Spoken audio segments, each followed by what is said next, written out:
Hello everyone, I am अभिषेक पांडे। तो आज हम बात करने वाले हैं एयरफोर्स ग्रुप XY के एग्ज़ाम के इंग्लिश सेक्शन के बारे में। तो इंग्लिश में हम क्या पढ़ें और हमारी क्या स्ट्रेटेजी होनी चाहिए अब, ताकि हमारे 15 प्लस मार्क्स आ जाएं इंग्लिश एग्जाम में। तो मैं इस वीडियो में आपको पूरा बताने वाला हूँ कि किस किस टॉपिक से कितने कितने मार्क्स के क्वेश्चन आते हैं और कौन सा टॉपिक अब आपके लिए काफ़ी ज़्यादा इंपॉर्टेंट है, और अगर आप उसको पढ़ेंगे तो आपको काफ़ी ज़्यादा फ़ायदा होगा।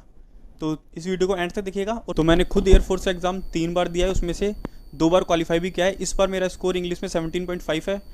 लास्ट टाइम भी मेरा स्कोर 15 अप्रॉक्स था।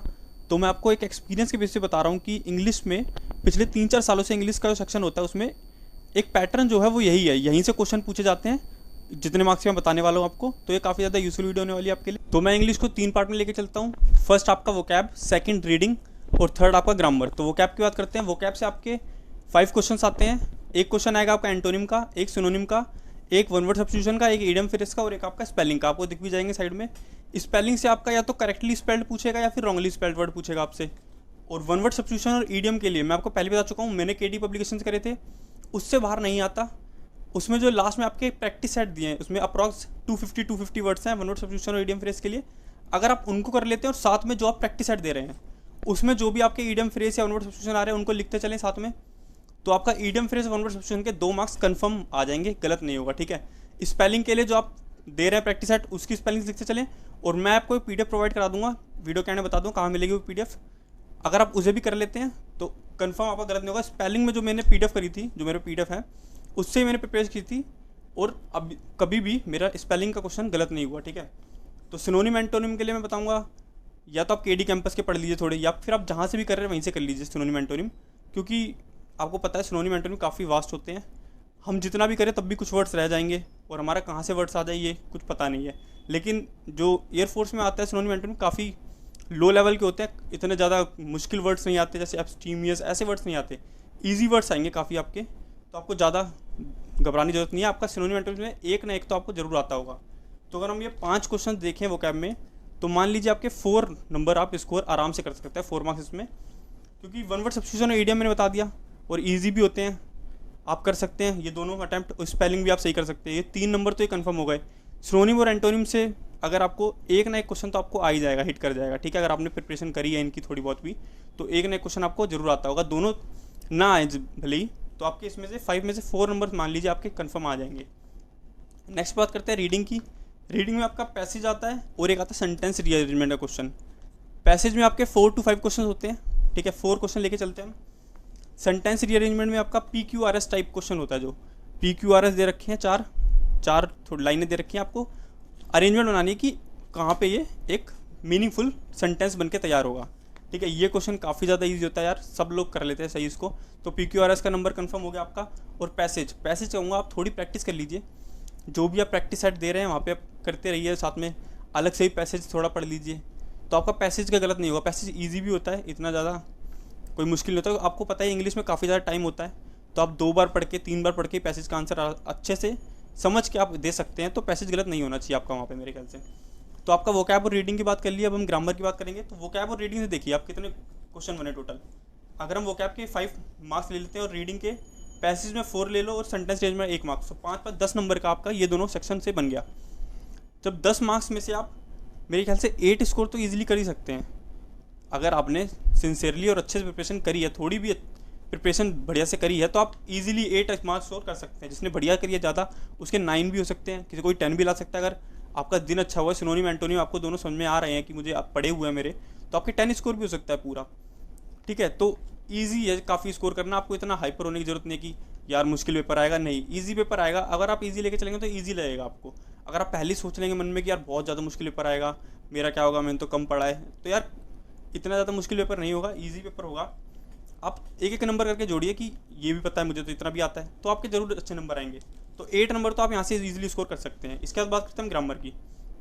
ग्रामर में आपका एक क्वेश्चन आता है एक्टिव पैसिव से, एक क्वेश्चन आएगा आपका डायरेक्ट इनडायरेक्ट स्पीच से, एक क्वेश्चन आपका आएगा वर्ड फॉर्मेशन का। वर्ड फॉर्मेशन मतलब नाउन दे रखा है उसको एडजेक्टिव में चेंज करिए, या फिर एडवर्ब में चेंज करिए, या फिर नाउन दे दिया आपको वर्ब में चेंज करिए, ऐसे क्वेश्चन आता है एक। ठीक है। ये हो जाएगा, आप सिंपली पुट करके देख लीजिए, आप मन में कोई सेंटेंस बना लीजिए। ठीक है। उसमें रख के देख लीजिए। जैसे आपको बोला कि एडजेक्टिव बताइए क्या होगा, तो ही इज़ क्लेवर बॉय होता है, ही इज़ डैश करके बॉय रख लीजिए, अपने माइंड में और पुट करके देख लीजिए, अगर वो वहाँ पे फिट बैठ रहा है जो वर्ड, तो वो एडजेक्टिव होगा। ऐसी थोड़ी ट्रिक्स होती हैं इनको करने की, वो आप देख लीजिएगा। वर्ड फॉर्मेशन में आपका क्वेश्चन ईजिली हो जाएगा। एक्टिव पैसिव और डायरेक्ट इनडायरेक्ट, ये काफ़ी ज़्यादा ईजी टॉपिक है ग्रामर के। आप एक ही दिन में दोनों प्रिपेयर कर सकते हो, या फिर एक एक दिन में कर लो, ज़्यादा अच्छे से करना है प्रिपरेशन, ठीक है। यहाँ से आपका क्वेश्चन करने होगा, ईजी लेवल का क्वेश्चन आता है डायरेक्ट इनडायरेक्ट से और एक्टिव पैसिव से। तो यहाँ से आपके 2 नंबर कंफर्म हो गए। वर्ड फॉर्मेशन से भी 1 नंबर आपके जरूर आना चाहिए पूरे। तो 3 मार्क्स तो यहाँ से हो गए। अब हम इजी में जो स्कोर करेंगे अच्छा, तो जो मुश्किल है उसको छोड़ने के लिए भी हम पे ऑप्शन होगा कि हम इसको छोड़ भी देंगे, तब भी हमारा 15 तो स्कोर बन ही रहा है, ठीक है ना। उसके बाद आपका फिलअप से क्वेश्चन आते हैं। फिलअप से आपके 4 क्वेश्चन तक आते हैं, कम से कम 4 क्वेश्चन तो मान लीजिए आएंगे 3 to 4 क्वेश्चन होते हैं आपके। तो यहाँ पे टॉपिक्स क्या क्या होते हैं इसकी बात कर लेते हैं, ठीक है। तो फिलअप में आपके टॉपिक्स होते हैं जैसे वर्ब, कन्फर्म आपका वर्ब से क्वेश्चन आएगा, जैसे पूछ लेगा, आपको डैश दे रखा है, पूछेगा यहाँ पे मे आएगा, कैन आएगा, माइट आएगा, कुड आएगा। तो आपको थोड़ा बहुत आपने पढ़ रखा है, अगर वर्ब मे कहाँ यूज़ होता है, कैन कहाँ यूज़ होता है, कुड कहाँ यूज़ होता है, तो आप इजीली आंसर दे पाएंगे उसका कि यहाँ पे कौन सी वर्ब आएगी। और सेकंड आपका एक क्वेश्चन आएगा फिलअप में ही आर्टिकल से, आपसे पूछा जाएगा अप्रोप्रिएट आर्टिकल बता दीजिए, वहाँ पे क्या लगेगा। नो आर्टिकल भी ऑप्शन होता है कि नो आर्टिकल आएगा, या फिर ए आएगा, एन आएगा, द आएगा, तो आर्टिकल पढ़ लीजिएगा। उसका प्रपोजिशन से एक क्वेश्चन जरूर आएगा फिलअप में ही कि यहाँ पे कौन सी प्रपोजिशन यूज़ होगी। ज़्यादातर फिक्स्ड प्रपोजिशन यूज़ होती है, जैसे डाई के बाद क्या यूज़ होता है, ऑफ या फ्रॉम यूज़ होता है, दोनों यूज़ होते हैं अलग अलग कंडीशन में। तो आपको फिक्स प्रपोजिशन है, थोड़ी बहुत जो फिक्स प्रपोजिशन है उन्हें पढ़ लीजिएगा। फिक्स प्रपोजिशन से ज़्यादातर क्वेश्चन आता है प्रपोजिशन में, ठीक है। उसके बाद आपका कॉमन एरर में 3 क्वेश्चन ऐसे ही आते हैं। तो आपके इसमें टॉपिक क्या होते हैं, मेन जो मेजर टॉपिक्स होते हैं वो होते हैं सब्जेक्ट और एग्रीमेंट। कई बार यहाँ से क्वेश्चन बना है सब्जेक्ट और एग्रीमेंट से, जैसे आपसे पूछ लिया कि बोथ के साथ के बाद जो 2 लोगों के नाम दे रखे हैं, उसके बाद आपसे यूज़ क्या होगा, जो वर्ब यूज़ होगी वो सिंगुलर यूज़ होगी या प्लूरल वर्ब यूज़ होगी, ठीक है। ऐसे ही ऑल के बाद सिंगुलर वर्ब यूज़ कर रखी है, आपको प्लूरल वर्ब यूज़ करनी है। एवरीवन के बाद क्या वर्ब यूज़ होगी, सिंगुलर या प्लूरल, या फिर जो आपका प्रोनाउन यूज़ होगा वो सिंगुलर यूज़ होगा, प्लूरल यूज़ होगा। तो सब्जेक्ट वर्ब एग्रीमेंट काफ़ी ज़्यादा इंपॉर्टेंट टॉपिक है, इसको अच्छे से कर लीजिएगा। आपका कॉमन एरर में ही आप एक क्वेश्चन बनता है टेंस का, टेंस या फिर कंडीशनल सेंटेंस, इन दोनों में से कोई एक क्वेश्चन बनेगा। कंडीशनल सेंटेंस तो आपने पढ़ा होगा, इफ़ के बाद आता है प्रेजेंट इंडेफिनिट, उसके बाद आपका क्या यूज़ होता है फ्यूचर इंडेफिनिट। ऐसे जितने भी रूल्स होते हैं कंडीशनल सेंटेंस के वो जरूर पढ़ लीजिएगा। कॉमन एरर में इससे क्वेश्चन बनने के बहुत ज़्यादा चांसेस होते हैं। कंजक्शन का क्वेश्चन या तो आपसे फिलअप में पूछ लेगा या आपसे कॉमन एरर में पूछेगा, जरूर पूछेगा। कंजक्शन काफ़ी ज़्यादा इंपॉर्टेंट चैप्टर है, तो इसे अच्छे से कर लीजिएगा। तो यही थे आज के टॉपिक जो मेन थे। नाउन भी हैं, एडजेक्टिव है, एडवर्ब है आपका, और आपका जो भी है वो भी इंपॉर्टेंट है। वो मैं ये नहीं कहूँगा कि उन्हें बिल्कुल मत पढ़िएगा, उन्हें पढ़ लीजिएगा। लेकिन जो मैंने अभी टॉपिक बताया, जैसे फिलअप में आपको क्या क्या टॉपिक बताए थे मैंने, वर्ब, आर्टिकल और प्रपोजिशन, और कॉमन एरर में बताया मैंने सब्जेक्ट वर्ब एग्रीमेंट, टेंस और कंडीशनल सेंटेंस और कंजक्शन।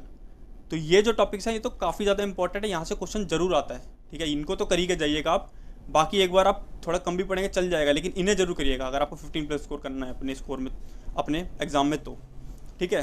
तो यही था आज की वीडियो में। अब आपको पता चल गया होगा कहाँ से पढ़ना है मुझे। अगर आपने ये चैप्टर अभी तक अच्छे से नहीं तैयार करे हैं तो आप इनको पहले अच्छे से तैयार कीजिए, बाद में दूसरे चैप्टर्स पे जाइए, ठीक है। तो best of luck for your exam, और अच्छे प्रिपरेशन करिए। वीडियो को ज़्यादा शेयर कर दीजिएगा और चैनल को सब्सक्राइब कर दीजिएगा।